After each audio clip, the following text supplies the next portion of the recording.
3 दिन क्यों नहीं, 7 दिन क्यों ही?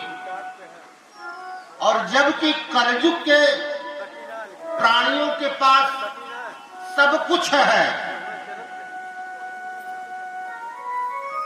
सब कुछ है, लेकिन एक चीज की कमी है। क्या? किसी के पास मरने का भी समय नहीं है। समय नहीं है कलिकाल में।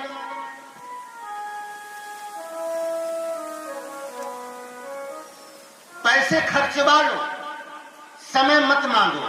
समय बड़ा कीमती हो गया है। मरने की फुर्सत नहीं है जीवों के पास, प्राणियों के पास, मनुष्यों के पास।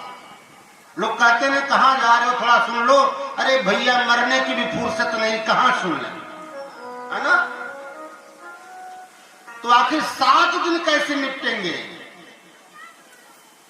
तो 3 दिन की कर देते, 5 दिन की कर देते, 2 दिन की कर देते।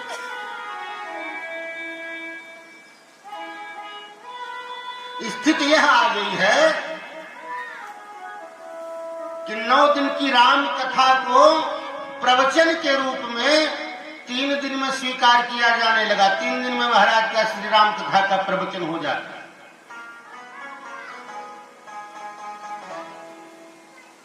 अब तो ऐसे ऐसे व्यवसायी बैठे हुए हैं कि 3 घंटे के 1 दिन का प्रवचन 3 घंटा, 3 घंटे में 30 भजन देते हैं।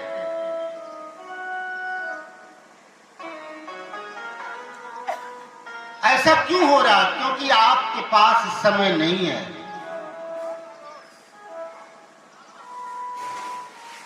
और सरलता से पाई गई वस्तु का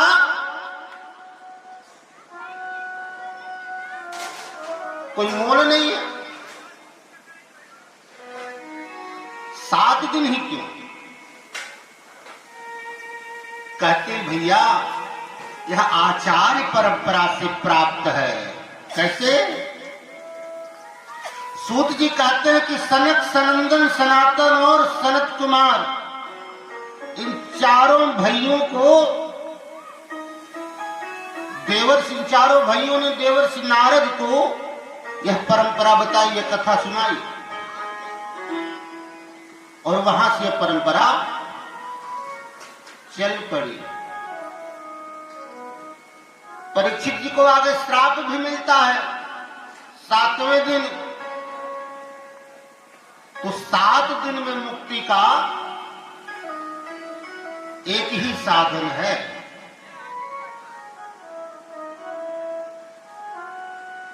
सुखदेव जी महाराज जैसे जो साक्षात भगवान शिव स्वरूप हैं, क्योंकि भागवत कथा के प्रथम अधिकारी जो करने के हैं वह सुखदेव जी महाराज हैं।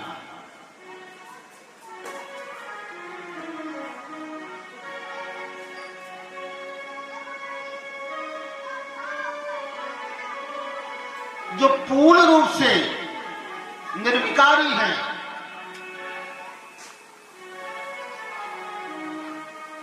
जो स्वयं भगवत स्वरूप है। जब उनसे पूछा गया प्रभु 7 दिन क्यों, तो परीक्षित जी को उन्होंने कहा कि बेटा, हम तो तुमको बस ऐसे चुटकी बजा करके मुक्ति दे दे। तुमको मुक्ति देना 2 मिनट का काम है हमारा, लेकिन उस मुक्ति से बात नहीं बनेगी। अगर हम उस मुक्ति से आपको उस प्रकार से मुक्ति देंगे तो उसमें इन चारों भाइयों का पुण्य खर्च होगा। आपको संत ब्राह्मण जब आशीर्वाद देते हैं, उसमें जो आपका कल्याण होता है,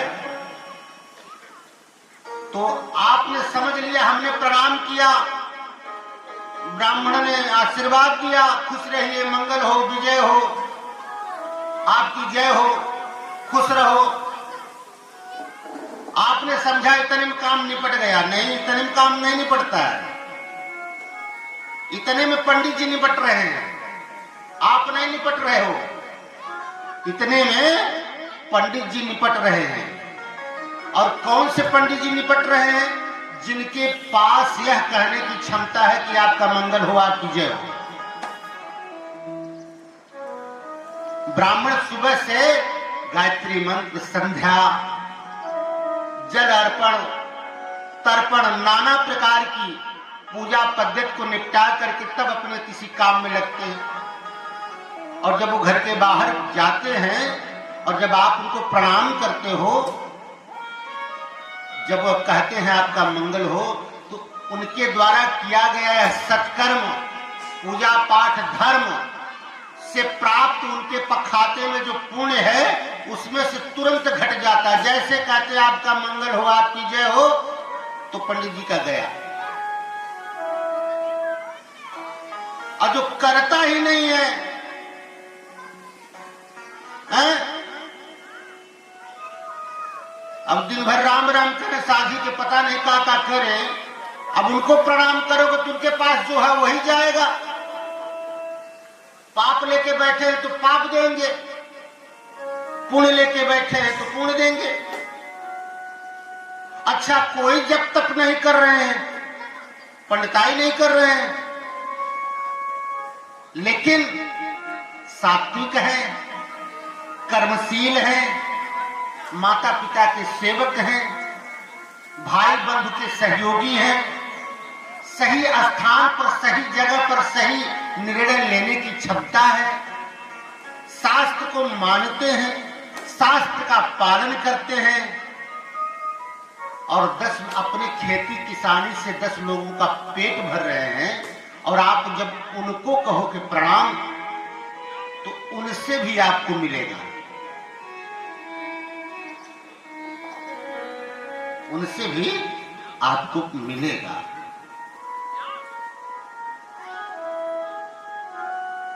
तो जो यह 7 दिन की कथा है, यह आचार्य परंपरा है। हमने कल बताया था, आचार्य परंपरा से पाई हुई वस्तु का उसमें कभी भेद नहीं होता। वो तुम्हारे आजा परवाजा की थी तो थी और है, अब तुम्हारे पास आई है कई पुस्तकों के बाद, तो इसको आपने तिरस्कृत नहीं करना होता, आपने भी इसका सही रूप से पालन करना होता, ताकि आगे आपके बच्चों के पास जाए। यही है ना?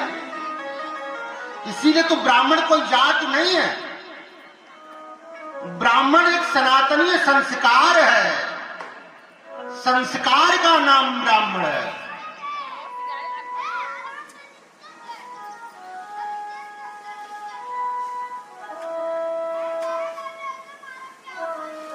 द्विजो जायते संस्कारः, ब्राह्मण संस्कार है, इसीलिए तो अमोघ है, अटल है जहां पर है। यह आचार्य परंपरा है।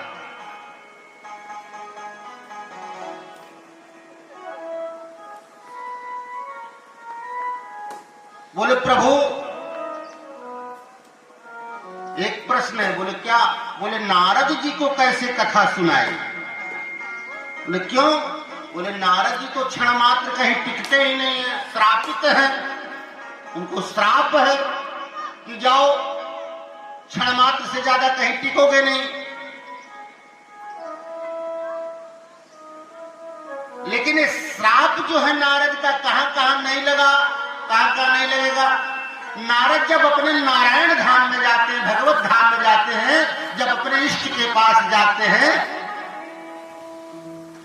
तब वहां वह श्राप मुक्त हो जाते। फिर नारायण के धाम में चाहे जितनी देर बैठे रहे, वहां से हटने के बाद वह टिकते नहीं। लेकिन यहां कैसे टिक रहे हैं? तो नारद के सामने चारों भैया हैं। यह सनक, सनंदन, सनातन और सनत कुमार कोई छोटे मोटे नहीं है। ये तो लाखों वर्ष से, लाखों वर्षों तक 5 वर्ष की आयु के ही बने रहते हैं। इनका प्रताप प्रताप, इनका बल तो ऐसा है कि नारायण के धाम में जाते हैं और उनके पार्षदों के, नारायण के पार्षदों को 2 वाक्य में ऐसा निपटाते हैं कि 3 बार पृथ्वी पर उठा उठा के पटकते हैं। ऐसा प्रताप है।